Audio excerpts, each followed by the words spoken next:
विवाह करने से पहले लड़की में वह कौन सी एक चीज अवश्य देखना चाहिए जिससे ना आपका जीवन नर्क बने और ना आपका घर परिवार टूटे और आप अपने बच्चों और पत्नी तथा परिवार के साथ में खुशहाल जीवन यापन करें और आपके घर में कभी गरीबी ना आए तथा दरिद्रता का वास न हो।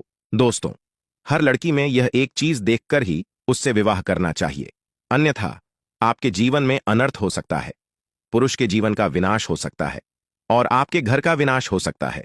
जो पुरुष स्त्रियों में इन चीजों को देखकर उससे विवाह कर लेता है, उसे जीवन भर दुख भोगने पड़ते हैं और उसका घर परिवार बिल्कुल नरक बन जाता है और उसके घर में सदैव कलेश बना रहता है।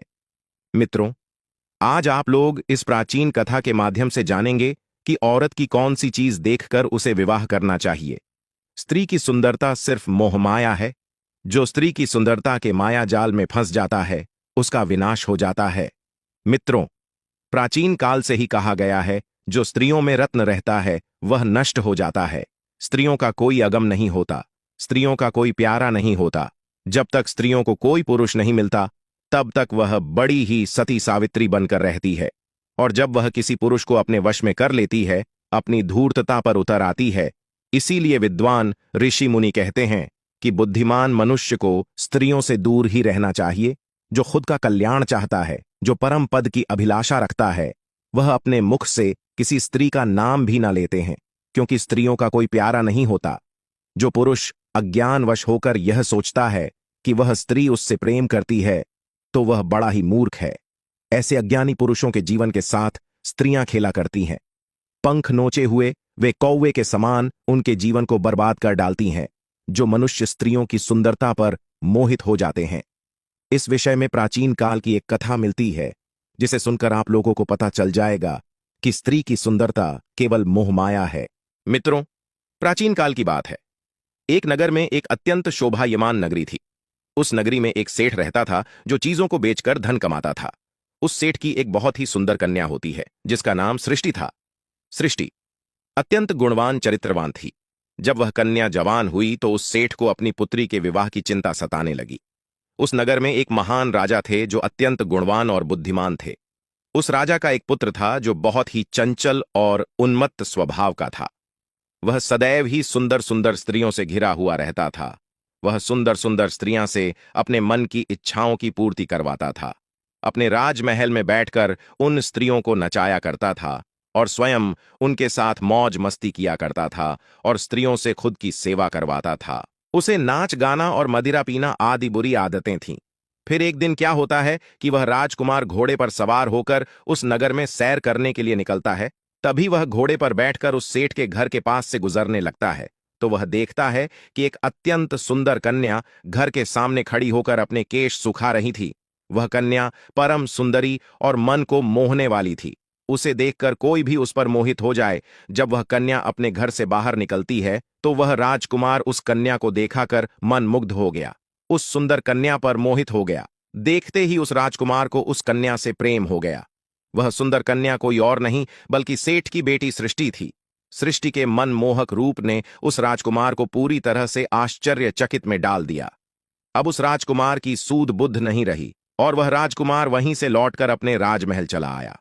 उस राजकुमार ने खाना पीना छोड़ दिया और पलंग पर लेटकर उसी सुंदर कन्या के बारे में सोचने लगा। उस राजकुमार ने पूरा दिन भोजन नहीं किया और दुखी होकर बस उस कन्या को पाने की कामना करने लगा। जब यह बात महाराज को पता चली कि उनके पुत्र ने खाना पीना छोड़ दिया है, तो वे दौड़ते हुए अपने पुत्र के कक्ष में चले आए। महाराज को अपने पुत्र की ऐसी हालत देखी नहीं गई। राजा कहने लगा, पुत्र, आपका मन क्यों उदास है? आप इतना व्याकुल हो? क्या आप किसी गहरी सोच में डूबे हुए हो? तभी उसका पुत्र कहता है, नहीं पिताश्री, ऐसी कोई बात नहीं है, बस थोड़ा सा मेरी तबीयत खराब हो गई है। पुत्र की ऐसी बातों को सुनकर वह राजा अपने दरबारी को बुलाता है और कहता है, जाओ तुम सेठ जी को बुला कर लाओ। हमारे पुत्र हालत हमें सही नहीं दिखाई दे रही है।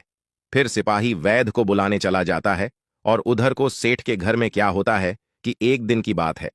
सेठ की बेटी चालाकी दिखाते हुए क्या करती है कि वह बाल्टी इकट्ठा करती है। उन सभी बाल्टियां को एक लाइन में रख दिया। तभी वह अपने घर में इधर उधर देती है।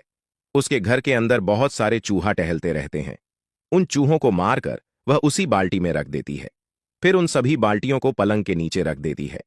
कुछ दिन धीरे धीरे ऐसे बीत जाते हैं। जब उस बाल्टी से गंदी बदबू आने लगती है तो उस सेठ की पुत्री अपने चेहरे पर कुछ लेप लगा लेती है और नाटक करके उसी पलंग पर लेट जाती है। फिर उस मरे हुए चूहे के कारण सेठ की कन्या की हालत बहुत खराब हो गई। उसका चेहरा सूख गया, उसके गाल बैठ गए, उसका चेहरा किसी भूतनी की तरह दिखने लगा। उसे देखने से नफरत होने लगती थी। फिर सृष्टि ने अपने पिता को बुलाया और कहा, हे पिताश्री, आज सोमवार है। आज ही के दिन मैंने राजकुमार को बुलाया है, इसीलिए आप जाइए और उस राजकुमार को बुलाकर लेकर आइए।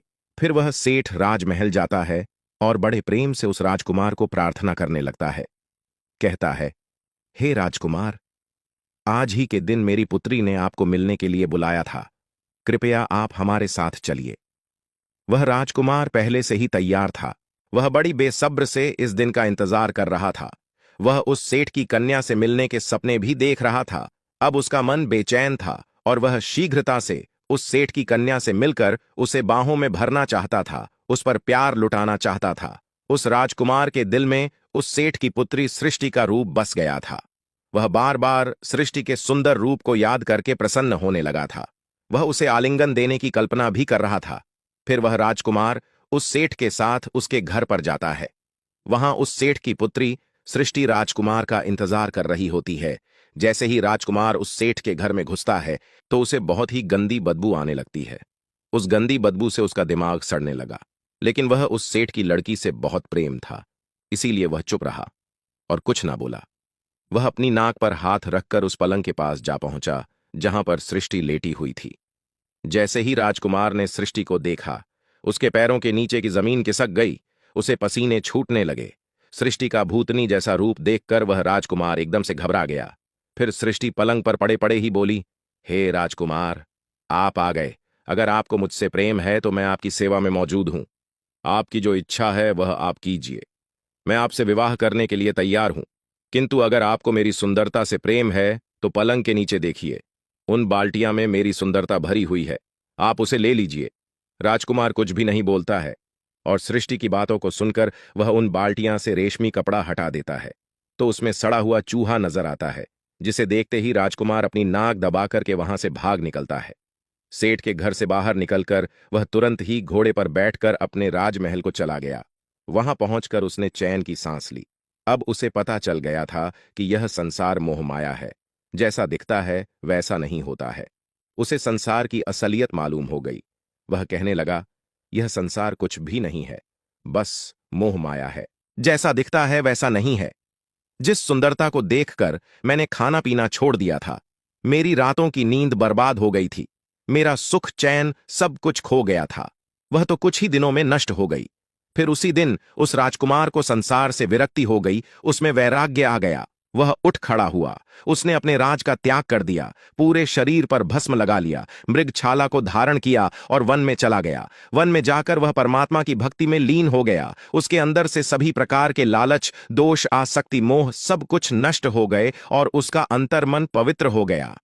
तो मित्रों, शरीर की सुंदरता केवल बाहरी होती है, जिसे देखकर मनुष्य को कभी अपना मानसिक संतुलन नहीं खोना चाहिए। मनुष्य का अंतर्मन सदैव ही शुद्ध होना चाहिए, तभी उसे सामने वाले के मन की सुंदरता दिखाई पड़ती है। स्त्रियों के सुंदर रूप को देखकर उन पर कभी मोहित नहीं होना चाहिए। स्त्रियों के मन की परख करनी चाहिए।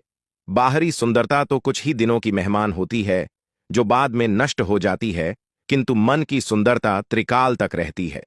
मित्रों, अब जानेंगे वह कौन सी चीज है जो विवाह से पहले स्त्रियों में देखना चाहिए। विवाह करने से पहले कोई भी लड़की हो, उसकी खूबसूरती नहीं देखना चाहिए। जरूरी नहीं है कि जो स्त्रियां खूबसूरत हों वह बहुत अच्छी हो और जो खूबसूरत ना हो वह बहुत खराब हो।